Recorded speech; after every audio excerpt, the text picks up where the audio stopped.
તારીખ 14મી ફેબ્રુઆરી 2002નો દિવસ હતો અને અમદાવાદના સરખેજ પોલીસ સ્ટેશનને એક સંદેશો મળે છે। પોલીસ ઇન્સ્પેક્ટરને જાણકારી મળે છે કે અમદાવાદના બોપલ વિસ્તારની અંદર એક હત્યા થઈ છે। એટલે પોલીસ ઇન્સ્પેક્ટર તાત્કાલિક અમદાવાદના બોપલ વિસ્તારમાં રવાના થાય છે। જે ફ્લેટમાં હત્યા થઈ હતી ત્યાં તે પહોંચે છે, જુએ છે તો સોફા ઉપર એક સ્ત્રીનો મૃતદેહ પડ્યો હતો। તેનું ગળું દુપટ્ટાથી દબાવી દેવામાં આવ્યું હતું અને ટેબલ ઉપર બાજુમાં કેક હતી, કારણ કે વેલેન્ટાઇન ડે હતો, પણ ઘરમાં બધા રડી રહ્યા હતા। તો તમે જોઈ રહ્યા છો ક્રાઇમ સ્ટોરી બાય પ્રશાંત દયાળ। એવી એક ઘટનાની વાત કરવી છે જેમાં હત્યારો કોણ છે એ શોધવા માટે પોલીસને થોડા કલાકો લાગ્યા અને પછી આ હત્યારાને પકડવા માટે પોલીસને 15 વર્ષ સુધી મહેનત કરવી પડી, તેની વિગતે વાત કરીશ। તારીખ 14મી ફેબ્રુઆરી 2002નો દિવસ હતો અને વેલેન્ટાઇન ડે હતો। તરુણ જિંદરાજ નામનો એક શિક્ષક છે જે અમદાવાદની અંગ્રેજી માધ્યમની શાળામાં વ્યાયામ શિક્ષક તરીકે ફરજ બજાવતો હતો। તે બોપલમાં રહેતો હતો। તેની પત્નીનું નામ સજની હતું। તરુણ જિંદરાજ પોતાના ભાઈને મળવા સેટેલાઇટ વિસ્તારમાં આવે છે। તેના ભાઈનું નામ હતું અરુણ। ત્યાં પોતાની ભાભીને મળે છે અને પછી કહે છે કે આજે વેલેન્ટાઇન ડે છે, આપણે વેલેન્ટાઇન ડે સાથે ઉજવીશું। એટલે તરુણ, અરુણ અને તેની પત્ની તરુણના ફ્લેટ ઉપર જવા માટે નીકળે છે અને જ્યારે તેઓ બોપલના ફ્લેટ ઉપર પહોંચે છે અને રૂમનો દરવાજો ખુલે છે ત્યારે તેમની આંખો ચાર થઈ જાય છે। સામાન વેર વિખેર પડ્યો હતો અને તરુણની પત્ની સજની, જેનું લગ્ન હજી 4 મહિના પહેલાં જ થયું હતું, તે મૃત હાલતમાં ત્યાં પડી હતી। તેનું ગળું દુપટ્ટાથી દબાવી તેને મારી નાખવામાં આવી હતી। ઘરનો માહોલ જોતાં બધાને જ સમજાઈ ગયું હતું કે લૂંટના ઈરાદે ઘરમાં કોઈ આવ્યું છે, પણ ક્રાઇમ સીનને કોઈ ડિસ્ટર્બ કરતું નથી અને તાત્કાલિક અમદાવાદ પોલીસ કંટ્રોલ રૂમને જાણકારી આપવામાં આવે છે। સરખેજના પોલીસ ઇન્સ્પેક્ટર ઘટના સ્થળે પહોંચે છે। તે ઘટના સ્થળ જોતાં સમજે છે કે લૂંટના ઈરાદે ઘરમાં કોઈ દાખલ થયું અને દાખલ થયા પછી જ્યારે સજનીએ સામનો કર્યો હશે ત્યારે સજનીના દુપટ્ટાથી તેની હત્યા કરી દેવામાં આવી। પરિવાર રડી રહ્યો હતો, તરુણ પણ રડી રહ્યો હતો, એટલે આ તબક્કે કોઈને કંઈ પૂછવું મુશ્કેલ હતું। છતાં પોલીસે એક વિનંતી કરી કે ઘરનો સામાન તપાસી લો, શું ચોરાયું કે લૂંટાયું છે। પરિવાર ઘરની તિજોરી અને બાકીના વોર્ડરોબ જોવે છે, પણ ત્યાંથી કોઈ સામાન ચોરાયો નહોતો। ઘટના ગંભીર હતી અને એક મહિલાની હત્યા હતી અને ધોળે દિવસે થયેલી હત્યા હતી।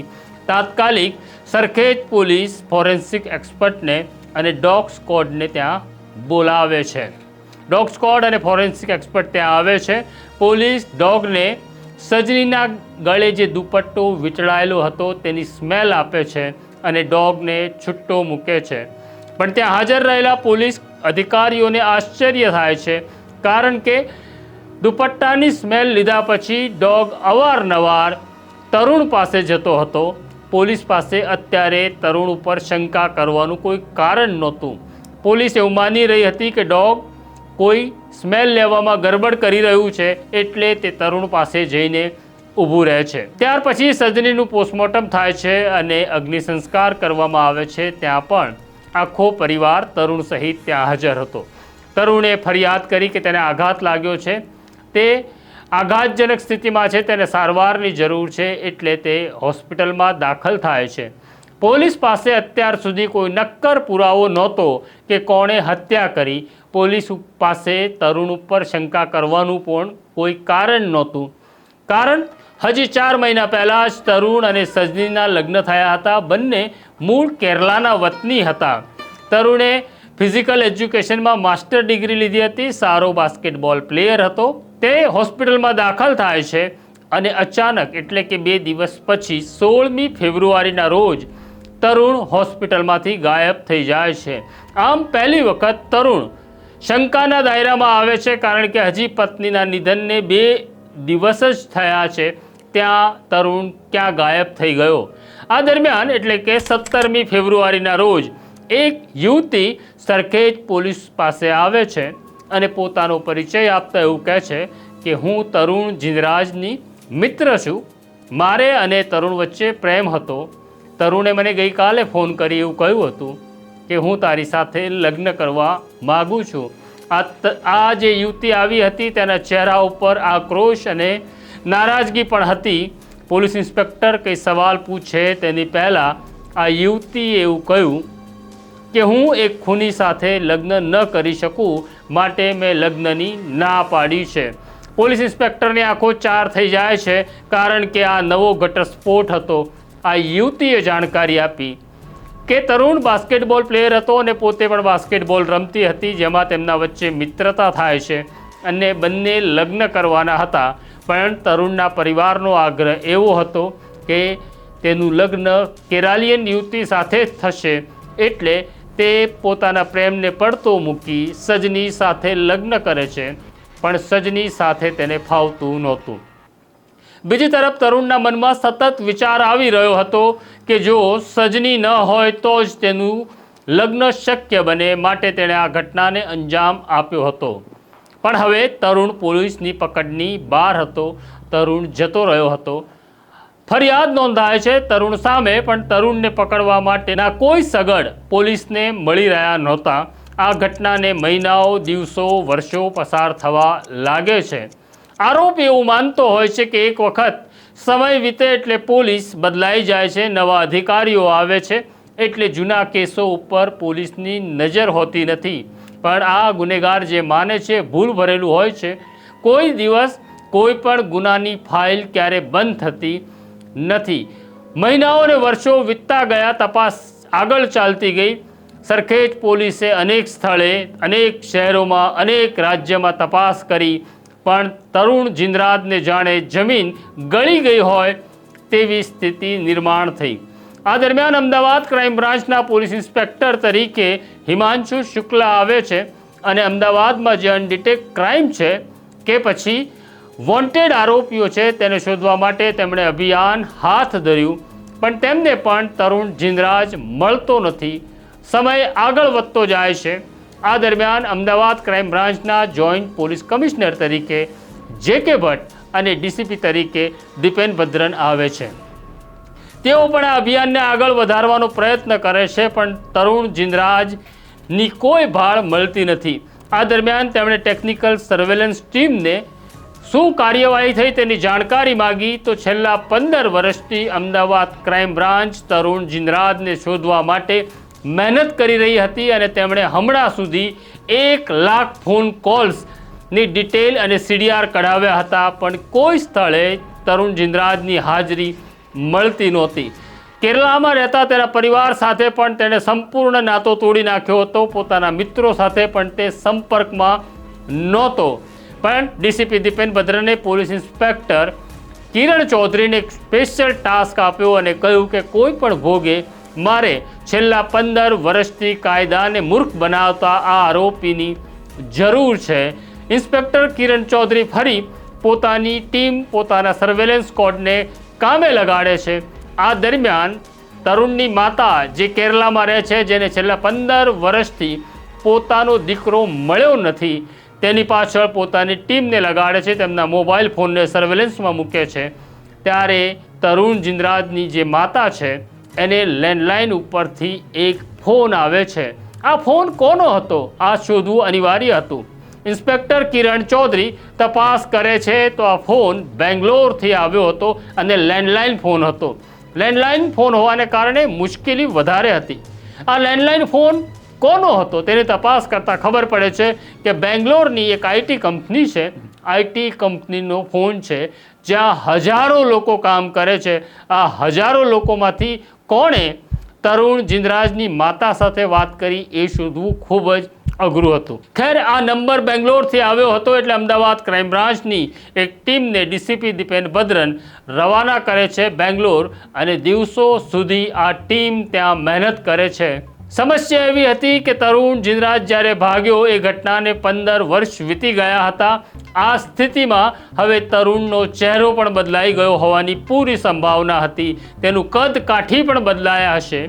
છતાં ક્રાઇમ બ્રાન્ચના ઇન્સ્પેક્ટર કિરણ ચૌધરી ત્યાં ધામા નાખે છે અને એક માહિતી મળે છે. અને એક આઈટી કંપનીમાં જ્યારે તે દાખલ થાય છે, સામે એક માણસ બેઠો છે, મજબૂત બાંધાનો છે, માથા ઉપર ટાલ છે અને તેને જોતા તે અંગ્રેજીમાં વાતચીતની શરૂઆત કરે છે. ફાકડું અંગ્રેજી બોલનાર વ્યક્તિને જ્યારે ઇન્સ્પેક્ટર કિરણ ચૌધરી સવાલ પૂછે છે, ઓળખ પૂછે છે, ત્યારે તે પોતાનું નામ પ્રવીણ પટેલ આપે છે. એક તબક્કે તો કિરણ ચૌધરીને પણ એવું લાગી ગયું કે આપણે ખોટા માણસ સુધી પહોંચી ગયા. જ્યારે તેનું આઈડી કાર્ડ માગવામાં આવ્યું ત્યારે તેણે પોતાના આધાર કાર્ડ પણ બતાડ્યા. એમાં પણ પ્રવીણ પટેલ જ નામ હતું. આમ પોલીસ ફરી મૂંઝાઈ જાય છે. પણ પછી કેટલાક નુસ્ખા અપનાવવામાં આવે છે અને નક્કી થાય છે કે આ એક નવું નામ છે. ખરેખર આ તરુણ જિંદરાજ જ છે. બેંગ્લોર પોલીસની મદદ માગવામાં આવે છે. બેંગ્લોર પોલીસ પોતાની ભાષામાં જે પ્રવીણ પટેલ હતો તેની સાથે વાત કરે છે અને આખરે પોલીસની કડક પૂછપરછના અંતે પ્રવીણ પટેલ કબૂલ કરે છે કે તેનું નામ તરુણ જિંદરાજ છે. તેણે પોતાની પત્નીને હત્યા કરી પછી તે લાંબો સમય સુધી દિલ્હીમાં ગયો.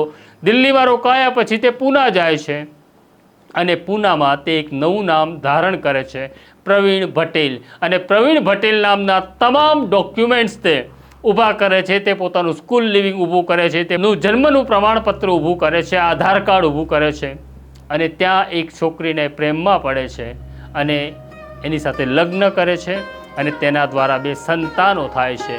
અને પછી એક નવું નામ લઈ તરુણ જિંદરાજ પ્રવીણ પટેલ બની બેંગ્લોરમાં આવે છે. એક આઈટી કંપનીમાં તે વાઇસ પ્રેસિડેન્ટ સુધી પહોંચી ગયો હતો. 15 વર્ષ સુધી તેણે પોતાના પરિવારનો સંપર્ક કર્યો નહોતો.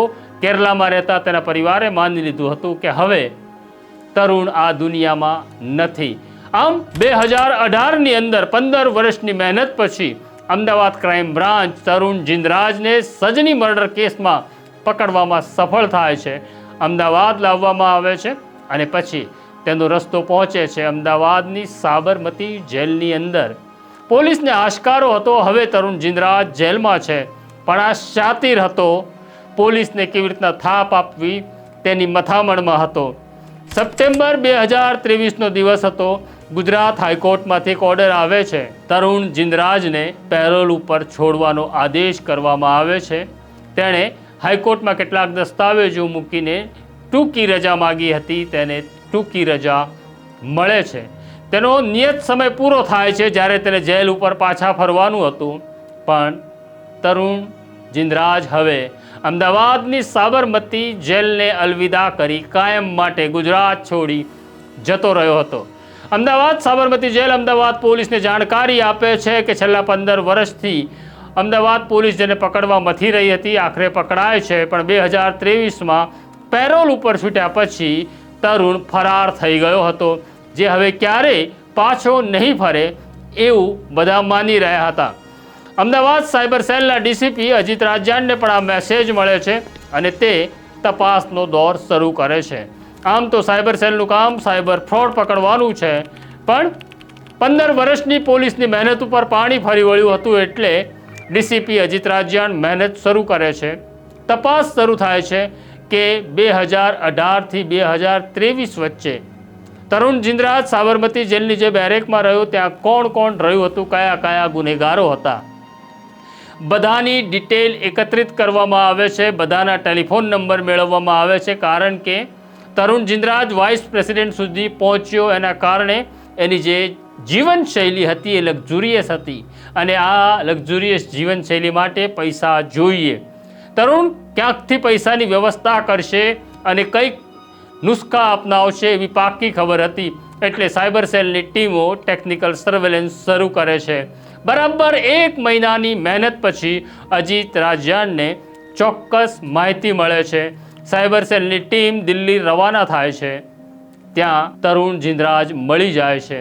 હવે 1 મહિનો ફરાર રહેલા તરુણ જિંદરાજને પકડે છે, પણ તેણે પોતાનો લુક બદલી નાખ્યો હતો. તેણે પોતાના વાળનો રંગ બદલી નાખ્યો હતો, વચ્ચે ટાલ કરાવી લીધી હતી અને શરીર ઉપર સંખ્યાબંધ ટેટુ કરાવી લીધા હતા. તેને હતું કે હવે તેને કોઈ ઓળખશે નહીં, માટે તેણે નવા આધાર કાર્ડ બનાવ્યા હતા જેમાં તેનું નામ થઈ ગયું હતું જસ્ટિન જોસેફ.